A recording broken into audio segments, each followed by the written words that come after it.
আমার মোবাইলে কল আসলে আমাকে ছাড়া কেউ রিসিভ করতে পারবে না। এরকম মনে হচ্ছে না যে আমি মিথ্যা বলতাছি? ভাই মিথ্যা না, আমার মোবাইলে কল আসলে এমন কোনো ইঞ্জিনিয়ার নাই আমার কলটা রিসিভ করবে। প্রমাণ দেখাচ্ছি, অলরেডি কল চলে আসলো, এই যে দেখেন ভাই একটা পিন চলে আসছে।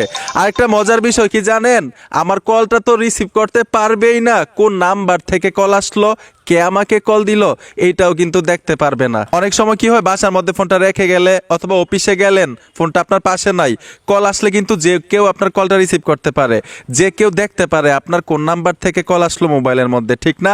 এখন থেকে ভাই আপনার কল কেউ রিসিভ করতে পারবে না, কোন নাম্বার থেকে কল আসলো এটাও জানতে পারবে না।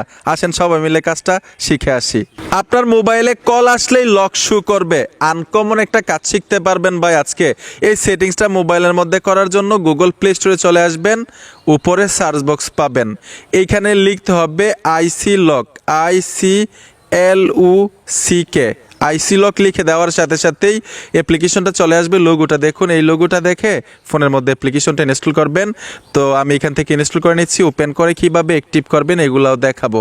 আজকের পর থেকে আপনার ফোনটা নিরাপত্তায় থাকবে, কারো হাতে থাকলেও আপনার মোবাইলে কল আসলে কেউ রিসিভ করতে পারবে না, কোন নাম্বার থেকে কল দিল, কে কল দিল এটাও জানতে পারবে না। তো অলরেডি কিন্তু ইনস্টল কমপ্লিট, আমি ওপেনে টাচ করে দিব। এইখান থেকে ম্যানুয়ালি কিছু সেটিংস করতে হবে। উপরে দেখুন দুইটা করস আইকন আছে, প্রথম করস আইকনে টাচ করে ওকেতে চলে আসবেন। এইখান থেকে অ্যাপের পারমিশন দিতে হবে, আমি পারমিশনটা দিয়ে দিলাম, অ্যালাউ করে দিলাম। তারপর ব্যাক বাটনে টাচ করবেন, এইখানে পুনরায় আবার করস আইকনটাতে টাচ করতে হবে, অ্যালাউ করে দিবেন। অ্যালাউ করে দেওয়ার পরে এখানে দেখুন সেট লক ট্যাপ, আমি এই অপশনটাতে টাচ করব। পিন সেট করব, আমার মোবাইলে কল আসলেই একটা পিন শো করবে, এইখানে আপনি যেই পিন সেট করবেন সেই পিন দিয়ে কল রিসিভ করতে হবে। এই পিন তো আপনাকে ছাড়া আর কেউ জানে না, এর জন্যই আপনার কল কেউ রিসিভ করতে পারবে না। তো আমি সেট পিনে চলে আসবো। এখান থেকে ধরুন আমি 0000 মানে 4টা জিরো দিলাম। আপনি 4 সংখ্যার পিন সেট করতে পারবেন। এইখানে এলোমেলো সংখ্যা দিবেন, আমি ভিডিওর জন্য সহজে দেখাইলাম আর কি। তারপর হচ্ছে নেক্সটে চলে আসবেন, দ্বিতীয়বার একই সংখ্যা ব্যবহার করতে হবে কনফার্মের জন্য। তো আমি 4টা জিরো দিয়েছিলাম, 4টা জিরো দিয়ে কনফার্মে চলে আসবো, কনফার্ম করে দিলাম। এখন এইখান থেকে আপনারা ইনেবল করে দিবেন, এই যে দেখুন টিকমার্ক দিয়ে ইনেবল করে দিলাম।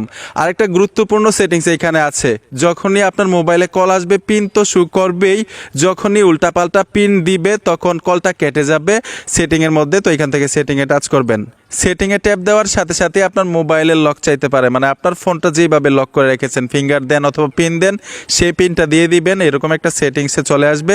এইখান থেকে শুধু সাকসেসফুল লেখা আছে, টিকমার্ক দিয়ে দিবেন, মানে আপনার মোবাইলে যখন কল আসবে 3বার ভুল পিন দিলে কিন্তু কলটা অটোমেটিক ডিসকানেক্ট হয়ে যাবে। এই সেটিংসটাও করে নিলাম, সম্পূর্ণ কাজ শেষ। এখন আপনার ফোনটা লক করে বাসায় রেখে দেন অথবা কারো হাতে দেন, আপনার মোবাইলে কল আসলে কেউ রিসিভ করতে পারবে না ভাই। এই নিরাপত্তাটা আপনি দিয়ে রেখেছেন আপনার মোবাইলে। তবে যেই পিনটা আপনি সেট করেছেন মনে রাখতে হবে, কিন্তু সেই পিন দিয়ে কিন্তু আপনার ফোনের কল আপনি রিসিভ করতে পারবেন। আর এই সেটিংসগুলো যদি ভালো না লাগে, আগের সেটিংসে যাইতে চান, শুধু অ্যাপটা ফোন থেকে ডিলিট করে দিলে হবে, সব কিছু আগের মতো হয়ে যাবে। বন্ধুরা এই ছিল ভিডিও, দেখা হবে নতুন ভিডিওতে। আল্লাহ হাফেজ।